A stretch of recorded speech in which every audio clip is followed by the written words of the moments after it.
Hello, everyone, and welcome back to Code with Italians. Today we have with us our friend Enrique, fellow GD.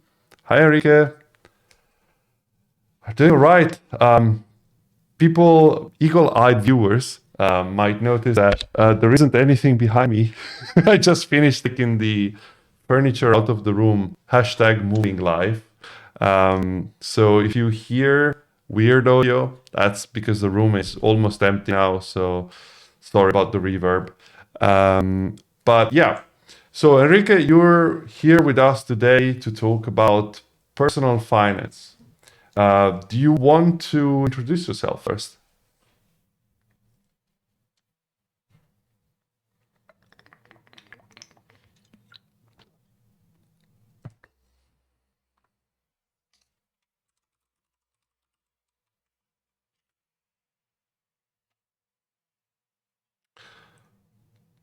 Which somebody says, hello, there are some audio problems. I can't hear him. Should I fix it? Yeah, that's fine. Yeah, so if you didn't know, we're using Skype. Sometimes Skype decides to change the audio channel on which the audio is sent. So I have to keep an eye on it, and I forgot to. My bad. No worries. Yes, I was saying, my name is Enrique. I'm originally from Spain, and I'm a software engineer, mostly working with Android. Around 7 years ago, I started freelancing, which means essentially leaving the quietness and comfortability of full-time employment with a steady paycheck at the end of the month and jumping into something with a higher risk/reward compensation. And yeah, so that's I think that topic it might be relevant to this situation in case anybody's freelancing or also software engineers. I think they can benefit for some how we manage personal finance from being able to work remotely, moving into different taxing countries and a few other things. Nice. So before we get started, we have the usual even thing. I think we Yes. should like copyright the even thing. The even thing. We need t-shirts for that. I mean, we need t-shirts for everything. Yeah, we need t-shirts for it. We need t-shirt in general.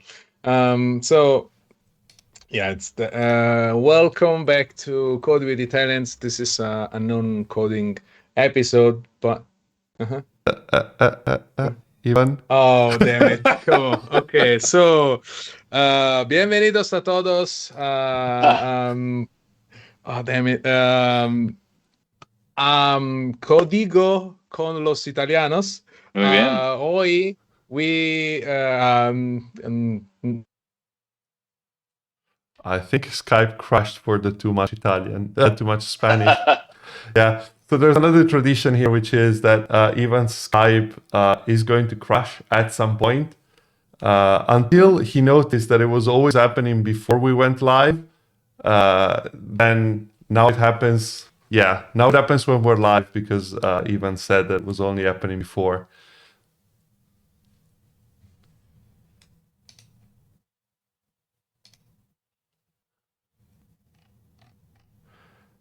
I don't think they hear you. Hey, finances. I don't think they hear you. I can hear him, but I don't know. You're still it seems to frozen. be frozen. You're frozen, and they cannot hear you. So try leave and join the call again. Even sorry. We can actually hear him, right? So maybe but I think he's not moving too much. No, it's not moving at all. is it better? Aha! Yes. Now they can see and hear you. Fantastic. So thank you for being with us, Enrique. And thank you for one more Elivano redeemed by the users. My Spanish is gonna really improve out of peer pressure and shame. So thank you. Yeah, Spanish. That's really impressive, Ivan. I think your Duolingo, the Duolingo time is paying off now. Well, Yeah. I saw your streak. It was like impressive as well. That's some intense streak there. Yeah, that's been 600 days on Duolingo now. Shit. Not bad. Not bad. Not bad. I mean, Duolingo is nice. I mean, we have friends working there. The app is very complex, but I really like the experience. So yeah, I'm also a paying customer now because I had a thought. I was like, okay, if I can make to 1 month coping with ads, it means that I actually like the app and I can, I'm enjoying studying. And when I reached the 1 month threshold, I was like, okay, they earn my money, so here you go, early subscription, fuck it. By the way, business expenses because I'm learning a new language. What?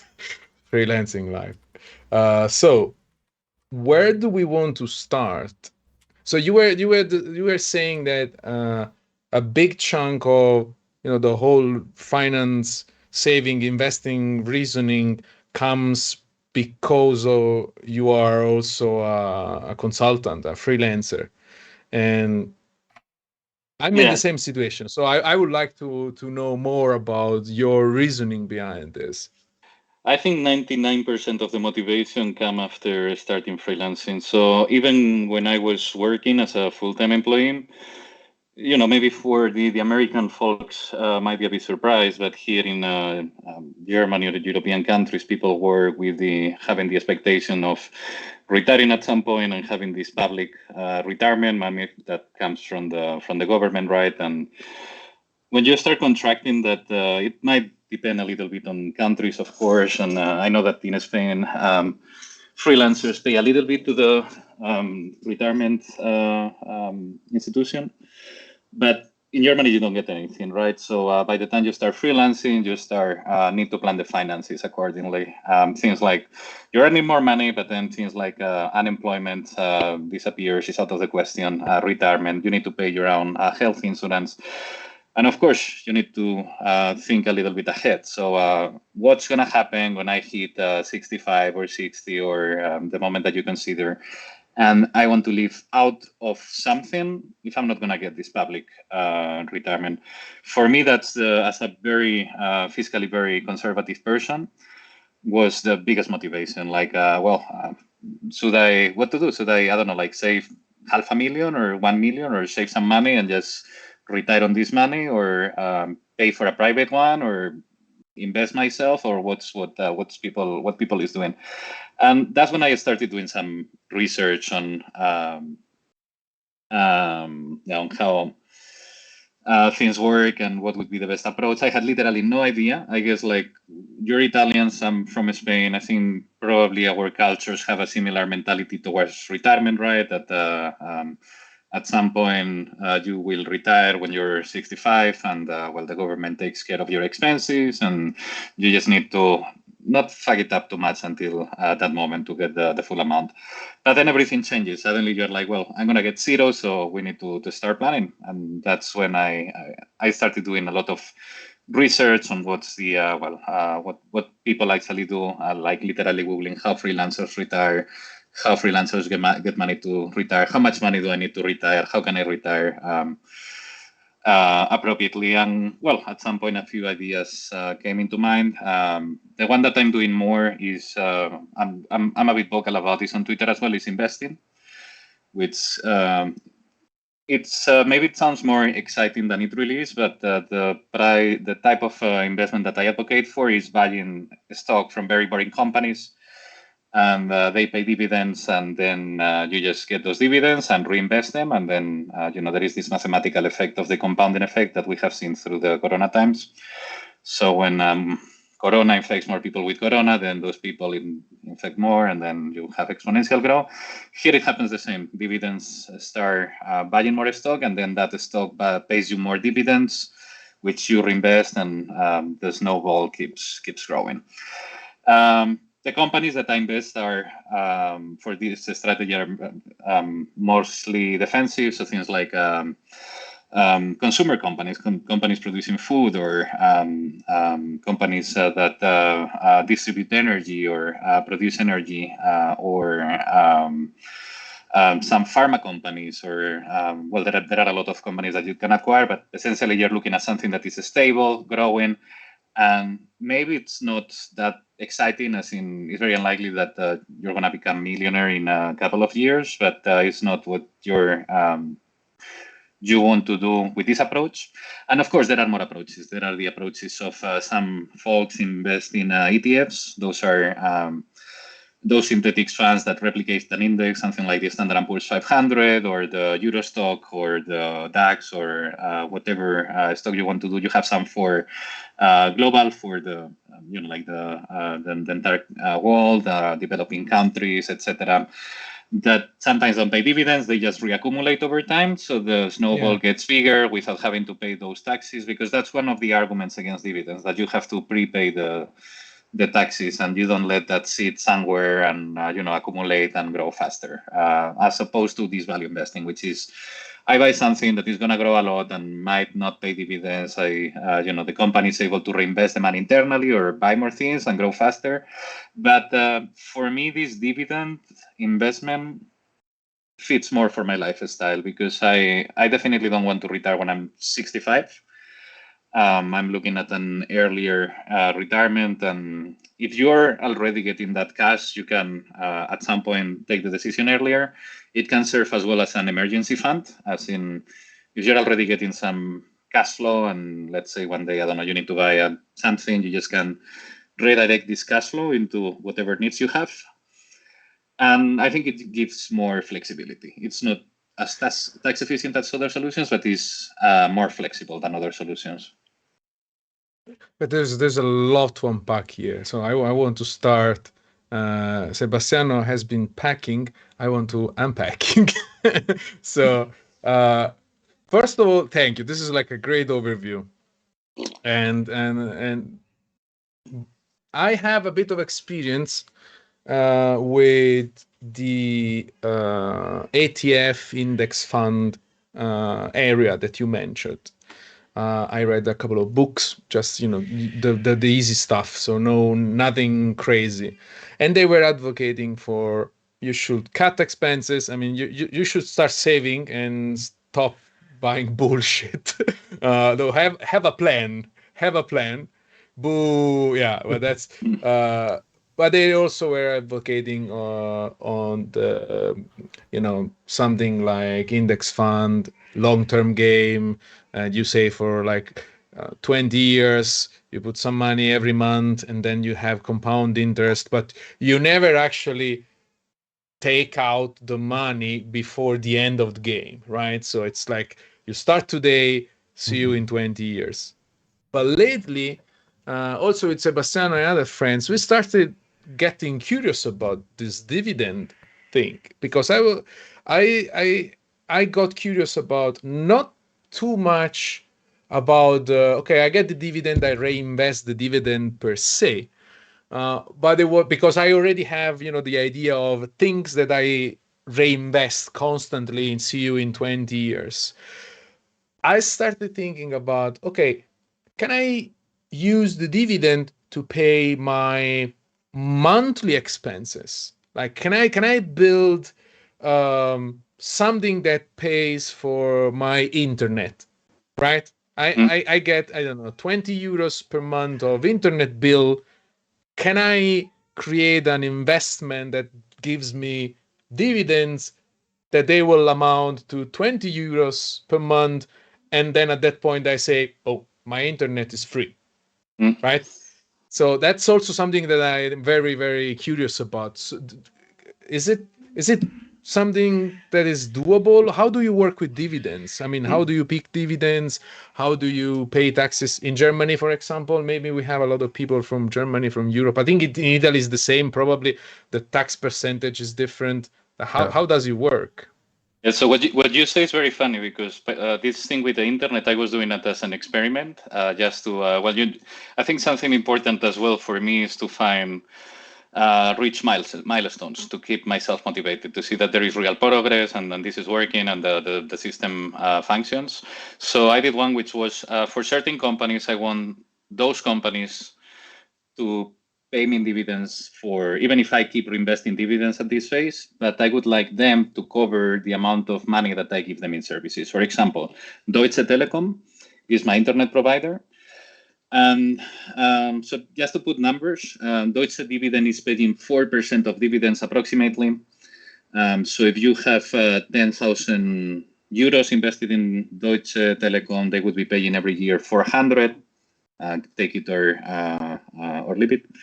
And that's more or less the amount of internet that I'm using. So this is one case that I was trying, like, for certain companies to do it.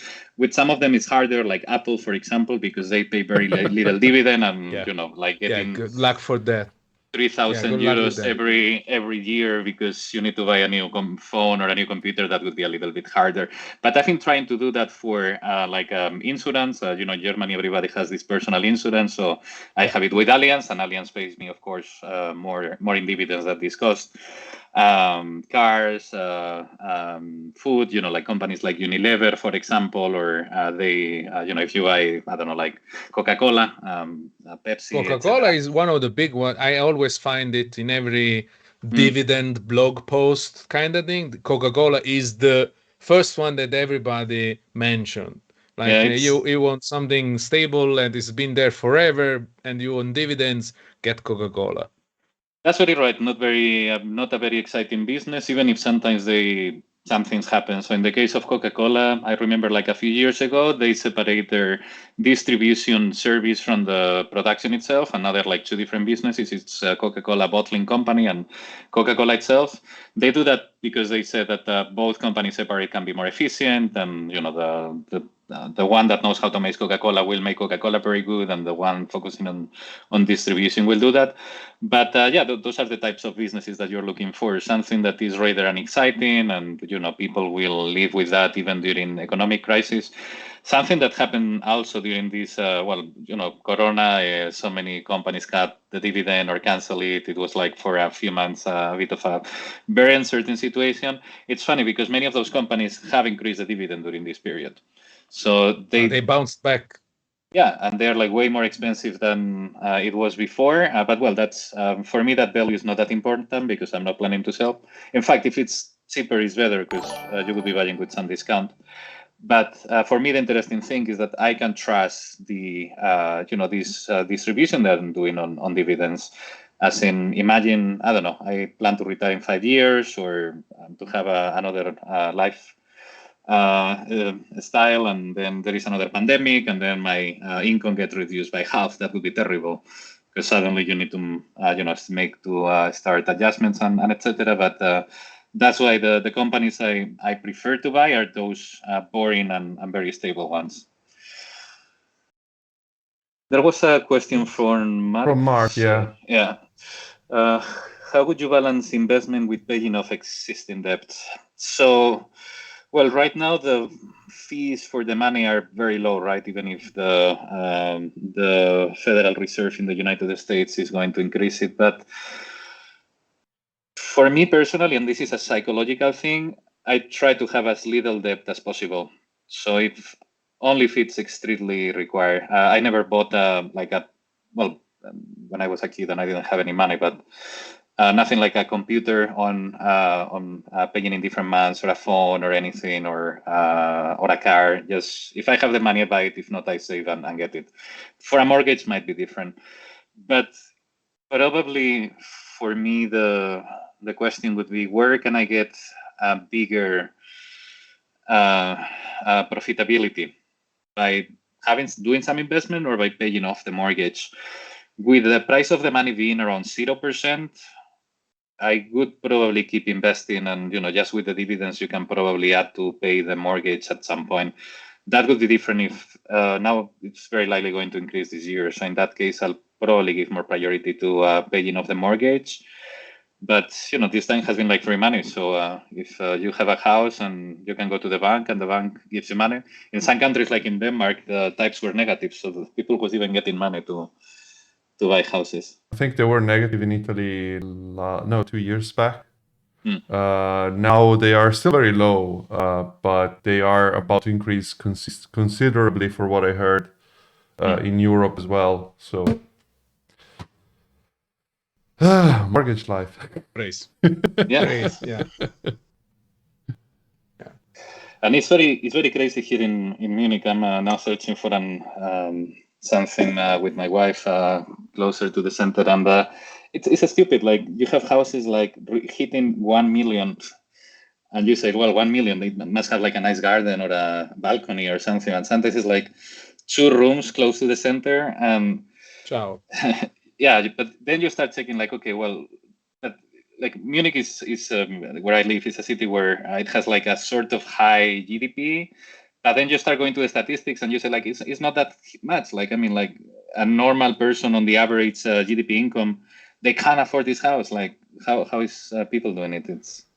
Yeah, It doesn't make any sense to me. In a lot of big cities these days. Yeah. It's the same in London. I think it's getting the same in Berlin as well, which has historically been cheaper than other places. Berlin, it was indecent. I mean, when we started looking at, I mean, we were hitting like 5,000 euros per square meter to buy a house in our area, and that's a lot. That's a lot. Let's. I mean, that's a lot of money for something. I mean, yeah, whatever. Again, if you had a garden or like a terrace or something like that, but if you're in a building from the 60s with, you know, the yeah. Anyway. No. But no. And I think this is something where that, we as programmers can benefit quite a lot, right? Because most of our or the remote thing is something that that we can really benefit a lot. I think we're all working remotely here, right? In fact, in this in this stream.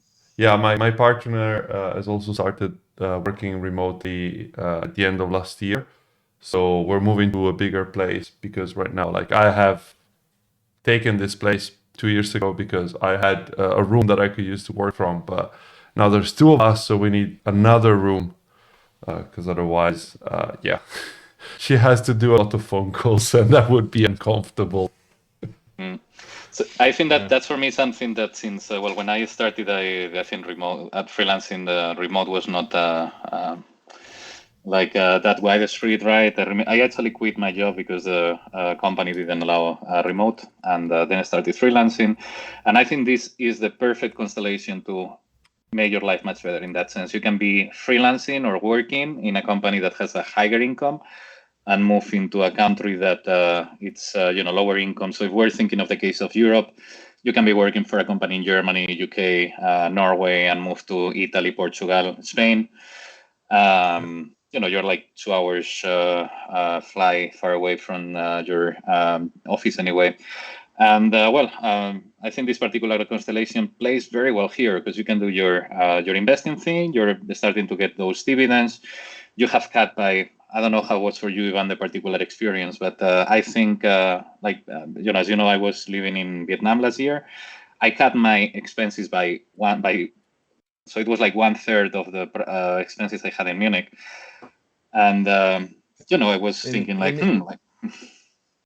this is good. Yeah, I know in Italy it's not 1/3, but as you may imagine, it's way cheaper than Berlin. I mean, Berlin is not incredibly, it's not London or San Francisco. It's still on the decent side when it comes to cost of living. It's just the rent part that was going ballistic. But yeah, I mean, here is way cheaper. And then there is this weird transition to it's cheaper but the quality is higher, because, well, I mean, I can buy basically vegetables from the actual people that have the lands, and they are like around the corner. And also, like, it's a weird win-win situation where you're like, okay, this is cheaper and it's also better, at some level. And that's why we decided for the countryside, because I don't have an airport 20 minutes away, and I don't have Indian food around the corner. But again, there are other priorities. We have a garden, and now we have a baby. Now we have it's a different lifestyle as a whole. So investing is also part of the idea of what we are going to do in the future, next 20 years, because now I have a baby. We want to buy a house, mortgage. So it's gonna be interesting, because should I keep paying rent or should I buy a house and pay mortgage, right? Mhm. So what happens if I lose my job and I cannot pay the mortgage, I can't pay the rent? So that those are all the things that then eventually started having me interested in investing, because as you said, as freelancers, maybe you remember I had back issues. Okay, so I mean I had a couple of surgeries in the last few years, and when I was in 2019, when I had surgery, I was an employee. I was working for a startup in Berlin, so I was on sick leave. Okay, and things were like okay because was still getting the salary, and then the salary started to shrink. Because how it works, right? So at Mhm. some point, the first kind of month is okay, uh, and but then I started freelancing, and I was like, okay, so if this thing happens, and unfortunately it happened, how can I do it? Because at that point, if I don't work, I don't get paid at all. So, you need this kind of safety net of some sort. And knowing that, you have an emergency fund where there is like some cash money there that technically speaking is rotting because the inflation is eating it, but then it's ready available if shit that hits the fan. There are a lot of compromises, a lot of trade-offs that you need to do when you start doing freelancing. But on the Yeah, other I side, think you're saying this leaving the money on the bank, and I think that's a very nice point, because when I started freelancing, I did the same, right? You bill a lot of money, you put the money in the bank, and but now if you are living a period like now with 4 or 5% inflation, that means that 5% of your money is going to disappear next year. So if you have Yeah. 100,000, then magically 2023 is going to be 95. And if you keep accounting, we have a long period of inflation, who knows, that can finish your savings very, very quickly.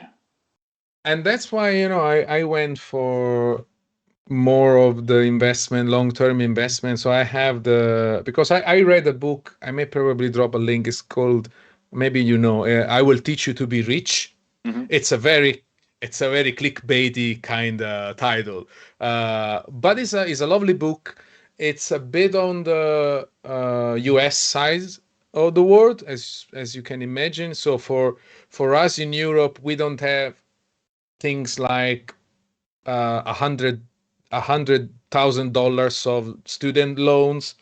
We don't have credit cards. They're killing us. It's more like in the US kind of thing. But then if you go past that, the author starts introducing you to this kind of saving mindsets. Like you should invest a percentage, keep a percentage cash. I say cash, but it's more like ready available. And then it also talks about guilt-free money. That guilt-free money, I've never heard that. It resonated a lot with me, because maybe it's our generation of the way we were raised in Italy in the 90s, because I have a very bad relationship with money, right? So I was raised Catholic, unfortunately. So that ship has sailed now, but there is a lot of luggage. Yeah.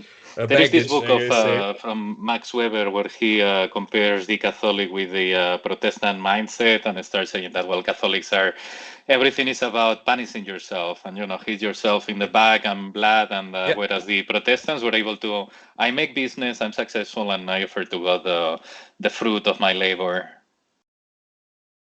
The way I was raised, nothing was necessary.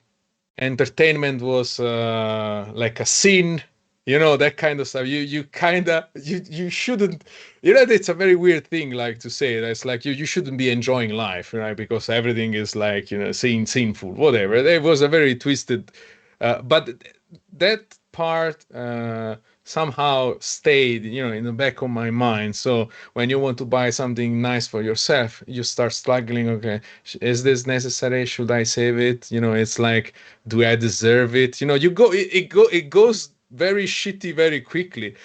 And then when I read about this guilt-free money that the author talks about, it resonated a lot, because it was like, okay, so you need to save some money, you need to invest some money, you need to pay bills, and there is a percentage of money that the remaining part, that is a tiny percentage, well, it's a legit percentage, that's guilt-free money, right? It has to be guilt-free money, because you did everything else properly. You saved, you invest, you paid the bills, you paid your debts. The part that the money that you still have, that's yours. Okay, you can even burn it. I don't care, but don't feel guilty to actually spend it. And for me, it resonated a lot, and unlocked a lot of the nice side of money, where money is not a goal, it's a tool. It's a tool to actually do what you like, instead of, and I just need to pile money. And yeah, so I like that concept a lot.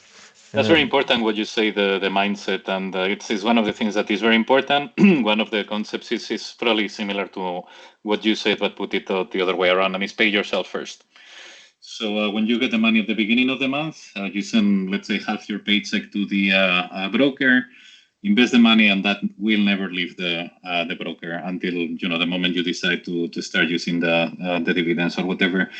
Before, when I was working a full-time employee, I was never like spending too much, but I never had this mindset. I was like, well, if anything happens, I have like like next month I have another salary slip, and if my company fires me, which was very unlikely, I will have like 1 year of unemployment from the Jetpack government. But adopting these mindsets, having this mindset switch is super important. And one of the things that I think it's helping over time is that you see how this works. So I have which I have said in Twitter, a spreadsheet where I put I have too much information that I prefer to have this ocean of information, but I have like every single dividend that has been paid for the last, I started doing this with this dividend strategy 6 years ago. And I have like the evolution for every month, for every year, for every company, and it just goes way up. So you can also see that, the first dividend I got was like 1.8 euros maybe on, I don't know, 6 years ago. But this year, for example, Allianz maybe will be paying me, which is my first position, like 600 in euros in one single dividend payment. So, and you can even do this extrapolation, like, well, if I keep doing what I've been doing before, and you can say what I've been doing before because you have some data to back test your to support your claims as well. Like, let's say you can came with statements like, the last years I saved per year 50,000 or 20,000 or whatever. If I keep doing this for 5 more years, then and the companies keep increasing their dividend, which I'll go into that later, then that means that in 10 years I'll be, like covering 80% or 90% of my cost, or maybe everything. And dividend, I think it's the game. It's easier, or there are a few things that play for you that you don't know at the beginning. For example, companies increase dividend. Like if you buy a company at a certain price, the thing is that if you're doing this dividend for a while, it's very likely that this company will keep paying the dividend and increasing it for the next year. So maybe next year will be 5% more, in 2 years 10% more, in 3 years 7% more. By reinvesting this and letting this grow, is like this keeps growing by itself. There is a point that you don't even need to do anything, because just with increases on dividends and reinvestments, even if you don't put any more money, that's a snowball that is very big and keeps getting bigger. And it's very motivating to see. I also have on my spreadsheet, I write all the milestones I reach, such as getting certain amount per month, or covering like I don't know, like rent, insurance, and food, or every time that I see that key milestone or a vital milestone is being achieved, then it's like, well, that keeps you very on track to keep doing that and not stopping. I'm doing good, that kind of feeling. I like that. This is nice. I'm doing good. But the dividend that you mentioned, are those paid yearly, monthly, quarterly? How does it work? Because I read about very different. I mean, they are different, and I don't even know yet where to look to understand which companies actually are paying the dividend and which other not, right? I wouldn't know where to look. Probably I need to I need to read again your blog posts. Probably I need to go again over your Medium account. But how does it work? I mean, should I look for monthly if I want to pay internet? Or should I do more like a early calculation and say, okay, it's going to be 500 euros at the end of the year? I don't care too much about when they pay. I try at the beginning to keep it balanced, but now it's not relevant anymore. For example, German companies, they generally pay most of them between April and May, one single payment. Allianz, BASF, Deutsche Post, Deutsche Telekom, they give you one payment, one big payment of whatever they're paying, and that's it. American companies, they're generally paying every 3 months, so once per quarter. Coca-Cola, Pepsi, whatever. I actually like this approach because you can see, you get this new, like Coca-Cola is going to pay the next dividend. So you see if it's increasing, when it increases, and this also comes with earning reports. I don't go very deep analyzing companies, but I have an application called Seeking Alpha, where you can register your portfolio, and then you get notifications for every news about those companies. So every time there is a dividend increase or an earning report or whatever, you get the notification open. I read like at a very high level if free cash flow is increasing, debt is decreasing, these sort of things, strategic plans as they have to see that things are more or less on track. And then Spanish companies pay generally twice per year. And I think Italians as well, at least Enel. And British companies pay 2 or 4 times per year. So it depends a little bit. That means that maybe you will end up with your portfolio having a bit unbalanced payments. For example, my portfolio, I have maybe like 20-something% of exposure to German companies, gets a huge amount of dividends on May, and the rest of the months are a little bit more balanced. I personally don't care too much. Right now, I'm reinvesting this. So as I collect a certain amount of dividends, I just buy something else. So in May, I can buy more than in November, for example. But if there is a day that I decide to only rely on the dividend payments, I'll probably try to adapt my life into this, right? Like if, 1 month I'm getting a lot and then another one I'm getting less, everything on average needs to cover my lifestyle and the lifestyle of my family.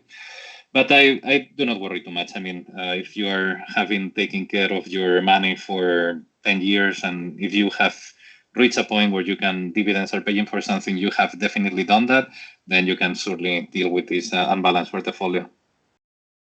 Okay. This is nice. So you mentioned German companies because, well, let's say you are living in Germany, so that will make sense to me. But you also mentioned Spain and Italy because I guess you look at Europe as a European citizen, but you also look at the US. Mm-hmm. But when you look at US, that's a different currency. So how does it work? Yeah, so it's a very interesting question. So there was a book by Pat Tucker, I think it was called, and I don't remember. I like this episode. Books. Yeah, books. But this we guy need was... to get it.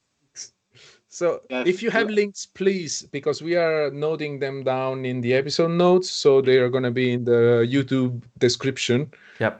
So I am finding them anyway and putting the links in the chat, so don't worry. Yeah. Sebastiano, your voice right is now on my Goodreads because I read this book like a couple of months ago, and it's very interesting because it mentions precisely this topic that you should be, that guy said, you should be investing in money that represents the currency where you live. So if you're European, you should invest in companies that pay in euros and stuff, because that would eliminate the risk of like suddenly, let's say if you have everything in the United States and you live in Europe, then suddenly the dollar goes like super down and I don't know, 50%, an extreme case, then your income would get down by 50%. But if you live in the United States, you would have the same amount of money, right? It's just that I personally don't care too much about that because historically, euro and the US dollar is like very similar. So sometimes one is upper, sometimes the other one is down.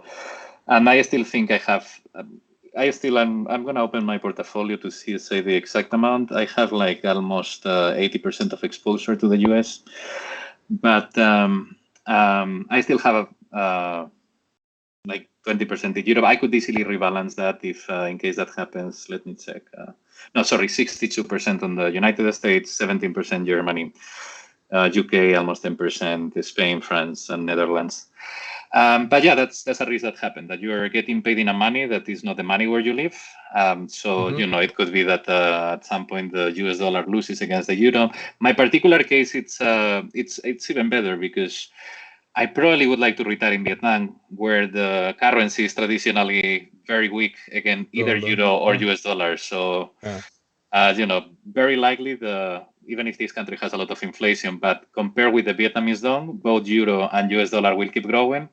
So that's another thing. Like just by moving to a country with this bad currency, I probably will just see the income growing over time. Nice. So, but I mean, if you, I understand that if you don't live in the country, you will be affected if you get the money in that currency. That will make sense. Even though if you are reinvesting, long-term game in 10 years, still, I mean, if the dollar plunges for some reason, you just lose money. Whatever. Even if you are reinvesting it, that will make sense. That will make sense. You're probably going to be looking, I think, at an average, right? Like, or that has been historically. You don't know what's going to happen in the future. We never know. But it's not unreasonable to think that the exchange between the US dollar and the euro is going to remain more or less similar. I have a question on this topic, which is, so you said your exposure to the US and then to the US dollar is about 80%, right? Sorry, 62%. 62, okay. Well, would you think that in this case, especially if you're dealing with different currencies, diversifying the currencies would be helpful? Or because, as you said, you can kind of assume that euro and dollar will be kind of at a stable rate to each other, it's not that much of a deal if you're dealing with the US? My approach personally is, instead of focusing on currency diversification, is to focus more on sector diversification. And what I want to have is the best company on each sector. I want to have the best companies on the consumer defensive sector, on industrials, on technology, area ITs, utilities, even tobacco, etc. And if they pay in, for example, British American Tobacco, they pay in pounds, Altria or Philip Morris, they pay in dollars. I don't care. I know they're the best ones. So sometimes I will get a benefit, or sometimes I will not get a benefit from the currency exchange. But the prospects for the company are good. I think I'll be able to have this company in 10 or 20 years, and I don't need to sell it, which is what I want to do. Not having to deal with that's what this strategy is called, buy and hold. I think you buy, you hold, and you never sell. That's for me more important than keeping in mind whether the dollar is going to go up or not, because I don't know that, and it's impossible for anybody to know. And people should not trust too much. Now on Twitter, there are all those financial advisors that take a line and tell you, like, pay me 300 for my course, and you learn how to do blah, blah, blah. And they're able to tell you that this is going to fall down to, I don't know, Alibaba going to fall down to 200. So here is the first resistance. You should buy here and put a stop loss on 180 and blah, blah, blah. That nobody knows that, if those people would, in fact, what they tell you this, I think what they want to tell you is that they think that you're not very smart. When you have one of those financial gurus telling you that pay me for this course and they really say, I think you're not very smart, because if you would be smart, you would realize that if I knew that something was going up or down with 100% certainty, I would get a mortgage, I would get a credit, I would get all the money from my mom, my spouse, my family, bet it for or against this value that I know 100% is going up or down, go to the beach and retire in 2 weeks.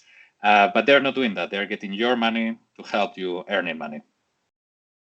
Yeah, that's true. I mean, that's always it reminds me every time I hear something like that. It reminds me there was a joke about how to win the lottery, right? Like the real strategy to make money with the lottery is to write a book about how to win the lottery. And that always actually made me laugh and made me think, because like, yeah, that's the only safe bet, because otherwise that wouldn't work, right? And nice. So do we have any chat and any question from the chat? I mean, Mark was pointing out that he lives in a very complicated situation where he lives in the US, in the UK, but he get paid in dollars, so it's not even investing his money, is actually just getting his money in a different currency. So that's a very tricky situation. That's so Mark, you should move to the US. That's where you really want to make sure that you're taking the money into your currency at the best possible time.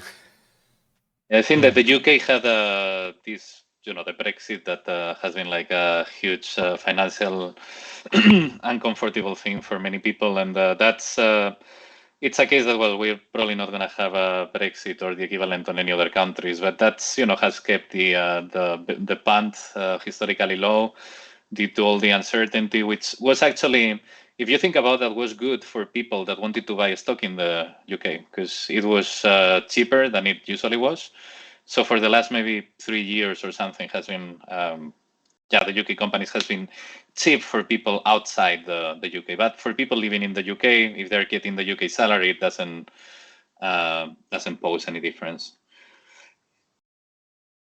Yeah, another topic that you've mentioned before briefly, Van, is taxes. So here in Germany, people pay 26 point something% on taxes on dividends. There is like the 25% and 1 point something for the Solidarität-Steuer, the solidarity tax, to help with the reunification of West and East. But there are some companies. It's the same in Italy, but we don't have we don't have two different. We don't have the unification, but it's always 26%. I don't know, but okay. So I can relate. Yeah, and each country is different. So I know the US around 15%, Spain I think around 18%. So Germany is actually very expensive for dividend taxation compared with the countries around. But there is something very funny, and is that there are countries that have double taxation, depending on when you're living. So if you're living in Italy and you buy a stock from Germany and that German company pays you dividend, you need to pay taxes in Germany and then taxes in Italy over the remaining amount. So at the end, you end up with much less money than you were expecting. There is a way to recover this money, and it's a process. I have, for example, Nestle from Switzerland, so I also have to do the same thing in Switzerland. You need to send a letter and sometimes like present a few documents, and it can be a bit daunting. You've been living in Germany, so if you remember how I was dealing with German bureaucracy, sometimes it's a pain in the ass. Yeah, it seems that some countries, Holland doesn't have any tax on origin. The UK doesn't have any tax on origin. But yeah, Germany. Portugal, I think I'm a bit confused with what Portugal is doing, because I was reading that they have reduced the taxes or eliminated the taxes on dividends. But I think I was reading about the guy that built remote. The Piotr level. Yeah, and he also did rebase so that you can relocate to Portugal, because there is so little taxation now for people that move to Portugal that it's like a financial paradise kind of thing. So yeah. Good Yeah, time to be that's a very good Portugal. example, right? If you can get your gas somewhere and move into Portugal, nice food. The weather, I think, is nice, not as hot as. The weather is nice. If you do surf, I guess there is a lot of windsurfing there because there is like open ocean, I guess. So that's a lot of waves. But yeah, again, I mean, if you are like a digital nomad, there are a lot of opportunities for people that do what we do. So Sebastiano is saying the live in Dubai and cash in everything where you have 0% taxes on capital gains. That's really true. But and I thought about this, like Dubai, no taxes, right, on capital gains, but and the money is decent, but the costs are expensive to live there. Like Dubai, getting an apartment and everything. So I was once talking with a German friend of myself that moved to Dubai, and I was in Vietnam at the time and was like, I think it's much better to work remotely for Germany and pay the taxes in Germany and live in Vietnam rather than live in Dubai, pay 0% of taxes, but they spending a fortune on my apartment if I want to have a decent one. yeah. Yeah, also you have to want to live there for at the very least 6 months. So Yeah. No, Dubai is a tricky place. It was nice to go there for DroidCon. It was insanely hot, but it was a nice. Well, I mean, it was March and it was 35 degrees. I mean, I still remember I was melting, and it was like, and I was like, I'm dying here. And one of the organizer was like, "No, this is so nice. Spring is lovely." And I was like, "Okay, but it's 35 degrees." And they were like, "No, you should be here in August when it's 45." And I was like, "No, nobody should be here in August. Why?" No, nobody. So I guess Vietnam is also like a pretty warm country, but It's also very humid. warm. How's the weather? It's a very long country. So it has like it doesn't have 4 seasons, but has the south with a tropical, subtropical weather, 35 degrees the entire year, and Jesus. then like rainy season where it rains a lot, and not rainy season. And then in the north you have the mountain areas, which are really, really, really nice. If you've seen the typical scenery of Vietnam, is a mountain with animals and people like wearing those traditional clothes, and it's you can see snow sometimes during winter, and it's cold. It's like properly cold in winter. In summer it gets very hot. It's very continental as well. But yeah, that's you can say also if at some point you are living off dividends in a country that allows you like certain mobility, you can say, let me stay here in summer and then let me move to this other place in during winter. I think the only problem would be, and it's something that I'm trying to figure out right now, how you do it regarding taxation. So normally the period is like this 6 months period. After 6 months, you become a like a taxpayer in the country. But then does it mean that you can every year do something like 6 months and 1 week and 5 months and 3 weeks, changing countries? What if there is any small problem that forces you to stay in another country more than you want and stuff? It's it's a topic that I mean, there must be people doing the same, right? I know a lot of people doing this, in particularly in Vietnam. And what I think they do is they pay taxes in their home country, even if they don't spend too much time there. And even if that's like technically legal in Vietnam, right? Because you would need to pay taxes if you're living there. Yeah. But since that. It's my impression that nobody cared too much if as long as you're like paying rent or spending your money there. Yeah, this is a fascinating topic for me because it feels like the world hasn't caught up yet with the fact that now we can move around and work wherever. There's a lot of the old ways of doing things that people can't actually even give you an answer. How do I do that? I sometimes I have this conversation with my tax helper that is a brilliant guy. Don't get me wrong. But then I ask something, very specific because I want to work with these people, but there is like this situation is a bit, and he looks at me like, what the hell? I was just give me a moment. I need to just check something because there is a new way of living, a new way of life for a lot of people like us. 100%. I had my portfolio in Interactive Broker. It's not a recommendation for anybody, but it's a broker that is American, and they don't make your taxes. So in Germany, if you have a German broker in Germany, they organize all the tax declaration for you. If it's foreigner, you need to do it yourself. So I did it. I had this broker because it's very nice, and it's essentially free. So you pay like I don't know, like 10 cents every time you want to buy anything. So I was doing these things like if I get like $100, I automatically reinvest them in anything else because the price is very cheap, the fee. And but yeah, last year, for example, I had like I have my portfolio here, so I can open it. That was last year alone. I had like 225 dividends payment. Imagine the face of my tax advisor when I sent him the report with more than 200 dividends, so all of them with the brutto and the netto and the the origin tax and everything.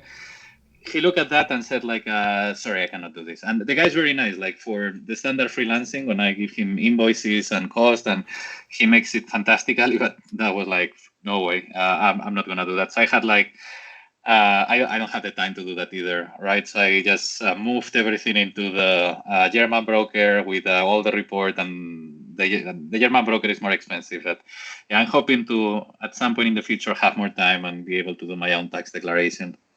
So then you can have a cheap online broker. Nice. In Italy, I don't even want to think about doing my own taxes. There's so many things that you need to know to do taxes in Italy. Mostly because there's deductions you can do, but there's, I don't know, 40 years of regulations and norms and exclusions and exceptions and counter exceptions, and they're like, I'm gonna pay an accountant.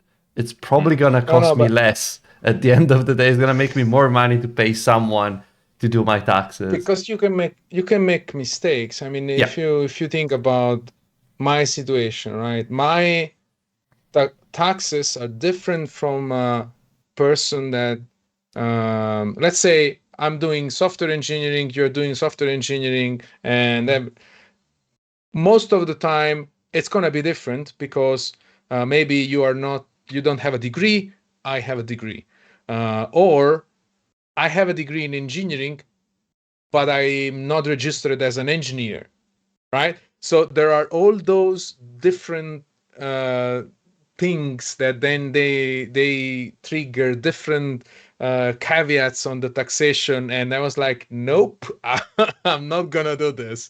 I'm gonna just pay a professional as other people pay me as a professional. I'm gonna pay a professional to do my taxes. But from an investing point of view, I never thought about having like a broker. I mean, do you have like a financial advisor or sort? Because I try to do it with my bank, right? There is a trading menu where I go there. Oh, I want to buy Tesla. Oh, fuck Tesla, I don't buy Tesla, but you get the point. No, and in fact, I'm going to find another very interesting book for you guys here. The thing is that what the bank is selling you is not in your interest. It's in the interest of the bank. The bank wants to put something with high fees, and so they don't really care whether it's the same story as if they really, if the person that is assessing you or giving you this information would be able to generate that much money, he would not be doing that for you for a fee. It would be like doing it for themselves. I'm trying to find a book that talks exactly about the scam that means the all these all this business around investor advisors and people helping you to put where your money and stuff. No, I didn't. At the beginning I did a lot of research. I convinced myself at some point that this cannot be that hard. I think is this one from here, the 4 pillars of investing. I'll send it to here on the chat. And on that topic of the bank, the bank that I have, and I think is the same that Ivan has, actually has an interesting policy, which is every product costs the same. So they want you, like, they're happy if you invest on stuff because they get a commission, but they get the same commission regardless of what product you invest on. So that's fairly, it's fair, I guess. Like I want to invest X, so they get I don't know X percent, well, point X percent or 1% of that as commission. There is also a study super in this book. They go into a few of those studies, but one the most best known from all those studies is one from a guy called Hartzigel, and essentially stocks are the performance of like 80% of the stocks are. Sorry, 80% of the funds underperform the mark in a timeline of 5 years. 99% underperform the market in a timeline of 10 years. He had this allegory where he said, if you put a monkey throwing darts, and those darts, you have like a few companies, and those darts land in companies to invest, that statistically this monkey is more likely to be right about those companies than those people managing funds and other stuff. It's almost like and even the people that outperform the market for some time, in most of the cases, it's just a random fact, luck. You can't predict the future. Nobody can do it. The person that tells you that can predict the future is lying to you. So, but and of course you cannot do it either. But you are able to get a very nice profitability from investments just by not doing what is something reasonable, which is buying companies that are high quality companies that are expected to grow, or that their business grow as the human population grows, and that they have some advantages competitive. It's called moat in English, the companies that have a wide moat. So in this case, we have said a few like Coca-Cola or Pepsi. They have these power brands, well-established insurance company, energy, etc. So we need those companies with or without recessions, or with or without economical crisis. So if you can think in a world in 30 years where those companies exist, very likely that means that those companies are going to be there. And you have this ranking of companies called Dividend Kings and Dividend Aristocrats. If people search this on Google, list of Dividend Kings or list of Dividend Aristocrats, those are companies that have been paying dividends for more than 50 years and for more than 25 years and increasing the same dividend. So they not just pay, but they increase it. So the Coca-Cola has been, I don't know, increasing the dividend for 50-something years, I think. Or that's the type of thing you're looking at, not at the next Bitcoin or crypto or anything that is very exciting and is going to make you rich within 1 year.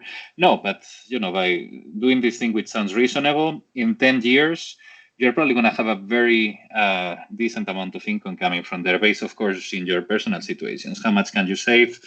How much you need to spend? Where do you live? And all these sort of things. Nice. So I was looking, the Dividend Aristocrats is a Standard & Poor list, right? Yeah, well, that's you have the criteria is different from the United States and the European companies, because American companies have more of a shareholder reward policy, so they pay dividends and they're very serious about that. The criteria for the Standard & Poor's 500 is 25 for aristocrats, 50 years of increasing dividend for kings. For Europeans, I think it is something like paying a dividend and not decreasing it for 10 years to become an aristocrat or something like that, which, is still, I think also the thing, if you check also the historical yield, the European companies have a higher yield. Just check those lists of dividend kings. Maybe like the highest one is like 3% maximum. Maybe Altria, like, because the tobacco is always, everybody thinks that always is going to disappear, like 7%, but most of them like 2 or maybe 3%. European companies are paying 4 or 5% easily, like Allianz, BASF, and it's just because the dividend is generally more erratic. Those companies don't grow as much as Americans. They rely a little bit more on this higher compensation with less growth from the beginning. But yeah, you can see if you open those links that you're sending, Sebastian, that those are well-known companies, many of them in boring business. Some of them in business that are very interesting that you didn't know that exist. For example, there is one company called Watsco from the US that they sell air conditioning. And they're a fantastic company. They've been like increasing revenue like crazy, and their business is to assemble air condition and to sell it, and they dominate the market in the United States. Wow. and unfortunately, it's gonna get warmer in the Yeah, future. that's. I think it's probably a company that has a lot of future, right, with global warming. Yeah, Greta is not happy, so yes, I'm pretty sure that. But you can think about companies that make refrigerators and stuff like that. Yeah. Well, the funny Or thing like is that even petrol companies, Royal Dutch Shell, it's moving a lot into renewable energies.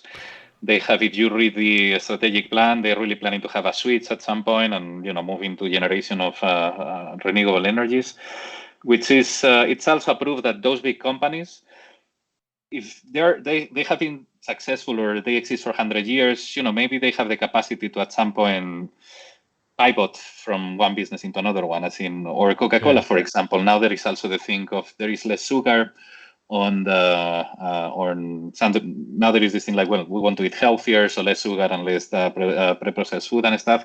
Well, Coca-Cola now it's they're acquiring other companies. They're buying like small tea companies, and they want to have this effort into moving into a sugar-free world. So of course they want to have business. If we're moving into a world that has some better features like healthier food, they're interested in doing pivoting there as well. So they can do it. It's not that company is going to do the same crazy thing without changing and without any flexibility. Got it. Do you want to talk about any last thing before we wrap up? Because we have to do a slightly shorter episode today than normal. But if you don't, I might have a question, which is, do you tend to invest more, like, or actually, I know you do, but do you also invest on funds, or do you primarily invest on stock? I do only stock. Okay. I did have funds before, but I didn't feel very. They were very transparent. Like sometimes they were paying dividends all at once. I didn't know why, how many. The amount was not very clear. But again, that's something personal for me. Other people might have a different style. What I like from these dividends is that I can select the companies and I know exactly. I can even tell you how much money I'm expecting, like in 3 months or in 4 months. Of course, there will be some dividend increases. So it will be a little bit more than what I expect, but I can tell you very accurate what I think I'm going to earn, and it allows me to keep this internal accountability of, I think I need, I don't know, $1,000 to live, and now I'm getting 1,100 or 1,300. So with funds, you can't really do that. And one thing that stuck to me a little bit, I actually had funds when Corona started. So when Corona started, my portfolio went like down by 20% or 25% in 1 week, like everybody else, right? Join the club. Yeah, but again, the dividends kept increasing, right? So it was like, if you think about that, it's like, well, it's better because I can buy more and they're cheaper and I get more dividend yield. But I had an accumulation portfolio, and this portfolio went like 30% down, and this portfolio was not paying any dividends. So it's like, all the value I had is like 30% down. I was thinking, if I had only funds and there is now another Corona or another crisis, and I'm counting with, I've been like saving this for 30 years. I will sell this on the 1st of November, 2040. And then suddenly there is a huge crisis, and what I was planning to sell suddenly, half the price, or I don't know, there is something like a problem like we had. And then it's like, well, it's going to eventually going to recover its fair price, but is that going to last like 2 months, 6 months, 1 year? You can never know. So for me personally, I'm consciously sacrificing some profitability in order to have some more flexibility. Yeah, I'm asking because I started getting funds mostly when Corona started, because I saw the market go down. It's like, good time to start investing. But I was looking at the numbers. Like I've had consistently double-digit returns on those investments since, because it was a good time to invest because the market was down. Like I bought a bunch of things at a good discount. But now with the recent crash again, like the value is like a few percent more than when I bought it, but it's not that great. Is So that that's why I a was fund that asking. pays you dividends, or is only accumulation? Yeah, they pay some dividends. Okay, because you have two types. One that is, and they can have some combination. Accumulation, they just reinvest everything internally, don't pay any dividends, so the value is supposed to grow faster. And the distribution, they pay dividends. So No, but these that's the are thing. distribution ones. That's the thing what you're saying. Like, imagine if it's an accumulation one, it should have grown more, but then, it loses. There is something irrational, and I don't want to see myself in a situation where I need to, sell and not able to achieve goals. And with the dividends, I'm paying taxes all the way through, but I think they allow me to have more flexibility. But again, if you are, I don't know, starting with 20 and you get a accumulation fund and hold it for 30 years, chances are that you're going to end up being a millionaire and having a decent amount of cash on that fund. Yeah. I guess probably now with the markets being down again, it's probably a good time to put some money into things. Again, I think we forgot to do this disclaimer at the beginning. Do your own research. I mean, that's what you've been saying so far, but I want to say it very explicitly. This is not financial advice. Do your own research. Don't blame Ivan if things go wrong. No. Or if you have to blame someone, nerds. blame Ivan, not me. Shut up. No, don't blame anybody. But jokes aside, we are all here to learn and to experiment. Don't invest money that you cannot lose. So that's a given. We are all adults, and yes, Silker, nobody believes you. But jokes aside, this has been very, very, very. I have one last question before you go, because now this dividend thing, I need to study more. I'm gonna read books now. Do you pay taxes every year on your dividends, and then you actually spend the dividends, or you reinvest the dividends all the time? So the dividends are, as they are being paid, the broker, because I have a German broker, they take the taxes out. And let's say if I get like 100 euros in dividends, they take like 27 point something, and they give me the money that I can use for whatever I want. I don't have to. Wow. So that's automatically done. So you just get. Dude, our bank does the same. FYI. That's automatic. Our bank does the same. Thank you, Sebastian. You know how much I need to study. Now you have an idea, right? So this is. Okay, but that's normally cool. What I do is I wait until I have like for me with my broker, I need to spend at least like 1,000 to make it worth it, because I pay like 4.5 euros plus 0.25% of the value I'm buying. So if you make the numbers to keep it under 0.25, I need to buy like 1,000. So I collect things. Then at the beginning of the month, I normally get like invoices or other things paid, and I just invest when I have a significant amount of money and buy like 3-4 stocks every time. And maybe something that we have mentioned as well. We haven't mentioned, but I think it's important. I personally have like a cash in the bank that covers me and my wife for around 1 year. I had 6 months before Corona. Then after Corona, I was like, what the fuck is going on? So I decided to increase it to 1 year. And that's the money that it's like, if I don't know, I can't work, my wife cannot work, we cannot do anything. Like we are like, then this money pays for our life expenses for 1 year. Yeah. Again, it's like I don't touch it. This is even in a different bank account, so the inflation is eating this, but for me it's like a security and insurance that I have. That's the emergency fund that I was mentioning at the beginning. That's money that I don't see at the beginning of the month. There is a percentage automatic wire transfer. Ciao, it goes into the other bank account. And until shit hits the fan, you never touch it. And when shit hits the fan, you're gonna be very grateful that you have that money there. So I like the fact that we are all the same bunch of nerds. I love it. But it's also good that we keep the money like that money is not something you can spend, so you don't waste it on that's bullshit. Emergency. No, that's emergency money. There was- That's a serious thing.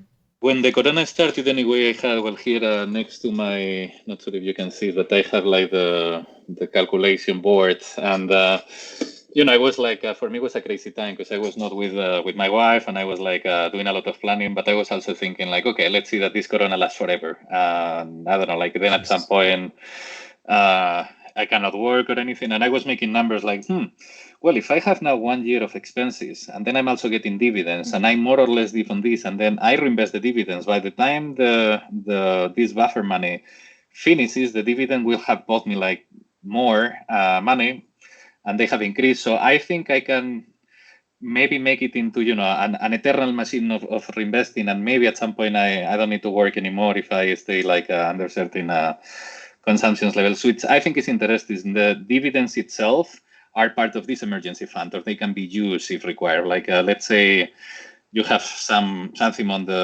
you have a portfolio that is giving you 1,000 euros per month. You have like 1 year of expenses. You can sort of move these dividends into paying for some stuff without touching the original emergency fund. So that's the flexibility they have. Or if everything goes well, you have a lot of work and you're able to save, so then just reinvest them. You can switch their utility at any time without touching the principal, the main portfolio. Nice. I love it. That's a good note to wrap up on. I think it's time for Enrique to go, right? I can. If anybody has any question, I can. Last chance, folks. Last chance. Place your bet. No, sorry, that's not what I meant. I think we are good. Seems like chat's quiet. So, Enrique, thank you very much. It was super, super interesting. This is something that we also have some friends that are way more into this than Ivan and I are. And sometimes, like, we ask each other, like, what the fuck are they talking about? I have no idea. Yeah. When the jargon starts and you're like, this is not my my piece. So but it was very informative. Thank you. Well, everybody has to learn at some point, right? So I also had no idea when I started, and it's not that now I'm any expert by any means, but I think people can learn and navigate almost everything. So when are you coming back for Kotlin multi-platform? Is that what they're asking in the chat? When do I have an invite? Whenever you want, dude. Nice. Whenever you want. Yeah, we can plan for that. I've been doing that intensively last year, so maybe we could plan for moving from investment into KMP. Yeah, sure. I work at JetBrains. I've never done Kotlin multi-platform, so yeah, I'm eager to learn. So my colleagues stop looking weird at me. Just as we're wrapping things up, I just want to say to everyone, thank you, Enrique, for being with us. We'll be happy to have you back. We are also from now until I think early to mid-April. We're only going to be doing streams on Wednesday because, as I mentioned in the chat early, I am going to be moving to a new place. As I mentioned on the stream as well. So I will be taking all the weekends that I can to, unpack things and buy the furniture that I need to buy and stuff like that. So we will be with you on Wednesdays. So we have Matvey on Wednesday. And then we have design stream again on the first Wednesday of March. That is assuming that they set up the internet at the new place in the meantime. Fingers crossed there. You never know. And then, we'll obviously keep you posted on the calendar from now on for the next month or so. Again, thank you very much to everyone. We will, as usual, for the subscribers, we will be on the Discord. We'll put a link to our Meet group where we're going to be making our clickbaity thumbnail for the video for tomorrow. I have ideas. Nice. I have ideas. Okay. It was great. It was good. I loved the episode. Enrique, thank you a lot, and thank you for the information and for the triggering my curiosity. So that's nice. Grazie mille. Thank you so much for the invite and the time, and have a fantastic Sunday, guys. You too. You too. Bye bye. Ciao, ciao.